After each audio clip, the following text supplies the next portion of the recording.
കൃഷ്ണ, ഗുരുവായൂരപ്പ. ഗുരുവായൂർ ശ്രീലകത്തിരിക്കുന്ന പൊന്നുണ്ണി ഓരോ ദിവസവും എന്തൊക്കെ ലീലകളാണ് നടത്തുന്നത്. കുസൃതി കൊടുക്കയാണ് കണ്ണൻ. ഇഷ്ടമുള്ള ഭക്തരോട് കണ്ണന്റെ കുറുമ്പ് ഇത്തിരി കൂടും. സ്നേഹത്തിന്റെ, കരുതലിന്റെ, വാത്സല്യത്തിന്റെ, കുറുമ്പിന്റെ ആൾരൂപമാണ് കണ്ണൻ. കണ്ണന്റെ ആ കുട്ടിക്കുറുമ്പ് അനുഭവിക്കാൻ ഭാഗ്യം ലഭിച്ച ഒരു ഭക്തയുടെ കൃഷ്ണാനുഭവമാണ് പറയുന്നത്. ആ അമ്മ ഗുരുവായൂരപ്പന്റെ വലിയ ഭക്തയാണ്. തന്റെ ജീവിതത്തിലെ എല്ലാ കാര്യങ്ങളും അമ്മ ഗുരുവായൂരപ്പനോട് തുറന്നു പറയും. എല്ലാം പറഞ്ഞു പ്രാർത്ഥിച്ചാലേ അമ്മയ്ക്ക് ഒരു സമാധാനമുള്ളൂ. വീട്ടിൽ വിളക്ക് കൊളുത്തി പ്രാർത്ഥിക്കുമ്പോൾ ഒരുപാട് സമയമെടുത്താണ് പ്രാർത്ഥന. ആ ദിവസത്തെ എല്ലാ കാര്യങ്ങളും വിശദമായി തന്നെ ഭഗവാനോട് പറഞ്ഞാണ് പ്രാർത്ഥന നടത്തുന്നത്. അടുത്തുള്ള ക്ഷേത്രങ്ങളിലെല്ലാം പോകുമ്പോൾ അങ്ങനെയാണ് പ്രാർത്ഥന. ഒരുപാട് സമയമെടുത്ത് പ്രാർത്ഥിക്കും. തിരക്ക് കുറഞ്ഞ ക്ഷേത്രങ്ങളിലെല്ലാം പോയാൽ ഏറെ സമയമെടുത്ത് ഭഗവാനോട് പ്രാർത്ഥിക്കും. എന്നാൽ നമ്മുടെ ഗുരുവായൂർ ക്ഷേത്രത്തിൽ എത്തിയാൽ അവിടെ അത് നടക്കില്ല. കാരണം അവിടെ നേരാൻ വണ്ണം ഒന്ന് തൊഴാൻ കഴിഞ്ഞാൽ അത്രയും ഭാഗ്യം. കാരണം അത്രയും ഭക്തജന തിരക്കാണ്. കണ്ണനെ കാണാൻ ദിവസവും ആയിരങ്ങൾ ഇങ്ങനെ വന്നുകൊണ്ടേയിരിക്കുകയാണ്. ഗുരുവായൂർ ക്ഷേത്രത്തിനകത്ത് കയറിയാൽ വേഗം തൊഴുതിറങ്ങുകയേ നിർവാഹമുള്ളൂ. അതുകൊണ്ട് തന്നെ അമ്മ ഗുരുവായൂർ ക്ഷേത്രത്തിലെത്തിയാൽ കണ്ണനെ തൊഴുതിറങ്ങിയാൽ നേരെ പോകുന്നത് കൂവളമരത്തിന്റെ അടുത്തേക്കാണ്.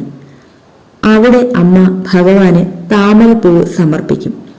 എപ്പോൾ ഗുരുവായൂരിലെത്തിയാലും കണ്ണനെ തൊഴുത ശേഷം നേരെ കൂവള മരച്ചുവട്ടിലെത്തും.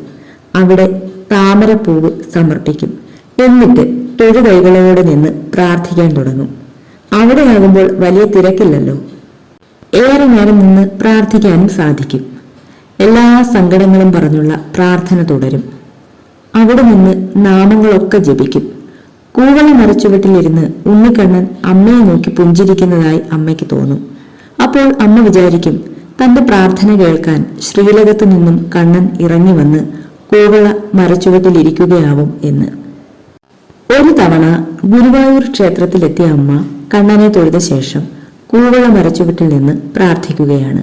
പ്രാർത്ഥനയുടെ ഇടയ്ക്ക് അമ്മയുടെ നേരിയത് മുണ്ടിന്റെ അറ്റം പിറകിൽ കൂടി ആരോ പിടിച്ചു വലിക്കുന്ന പോലെ അമ്മയ്ക്ക് തോന്നി. ആദ്യം അമ്മ ഇത് കാര്യമാക്കിയില്ല. ശ്രദ്ധിക്കാതെ പിന്നെയും പ്രാർത്ഥന തുടർന്നു. വീണ്ടും നേരിയത് മുണ്ടിന്റെ അറ്റം ആരോ പിടിച്ചു വലിക്കുന്നു. തിരിഞ്ഞു നോക്കിയപ്പോൾ ഒരു ചെറിയ കുട്ടിയാണ്. 4-5 വയസ്സ് പ്രായം തോന്നിക്കുന്ന ഒരു ചെറിയ ആൺകുട്ടി. ഏതെങ്കിലും ഭക്തരുടെ കൂടെ വന്നതാവും. അമ്മ വീണ്ടും പ്രാർത്ഥന തുടർന്നു. പ്രാർത്ഥിക്കാൻ സമ്മതിക്കാതെ കുട്ടി വീണ്ടും കുസൃതി തുടർന്നു. പ്രാർത്ഥനയുടെ ഇടയ്ക്ക് അമ്മ കുട്ടിയുടെ ശല്യം കാരണം തിരിഞ്ഞു നോക്കുമ്പോൾ കുട്ടി നിന്നിച്ചിരിക്കും. വീണ്ടും അമ്മ പ്രാർത്ഥന തുടങ്ങും. കുട്ടി നേരിയതിന്റെ അറ്റം പിടിച്ചു വലിക്കും. അമ്മയ്ക്ക് ദേഷ്യം വന്നു. കുട്ടിയെ വഴക്കു പറഞ്ഞു. കുട്ടി അല്പം അകലേക്ക് മാറി നിന്നു. അമ്മ വീണ്ടും കുട്ടിയെ ശ്രദ്ധിക്കാതെ പ്രാർത്ഥന തുടർന്നു. പിന്നെ കുട്ടി ശല്യപ്പെടുത്തിയതേയില്ല. ഏറെ നേരം പ്രാർത്ഥിച്ചു. മനസ്സിന് നല്ല സമാധാനമായി. കണ്ണു തുറന്ന് ചുറ്റും നോക്കി. കുറച്ച് ആളുകൾ മാത്രം അതുവഴി നടക്കുന്നുണ്ട്. പക്ഷെ ആ കുട്ടിയെ കണ്ടില്ല. പാവം കുട്ടി. വഴക്ക് പറയേണ്ടിയിരുന്നില്ല. അമ്മയ്ക്ക് പാവം തോന്നി. അപ്പോഴാണ് അമ്മ അത് കണ്ടത്. കൂവള മരച്ചുവട്ടിൽ താൻ സമർപ്പിച്ച താമര പൂവുകളെല്ലാം അടർത്തിയിട്ടിരിക്കുന്നു. ഓരോ ദളവും ആരോ അടർത്തിയിട്ടിരിക്കുന്നു. അവിടെ തന്നെ അടർത്തിയിട്ടിരിക്കുകയാണ്. ഇതാരാണ് ഈ കുസൃതി കാട്ടിയത്?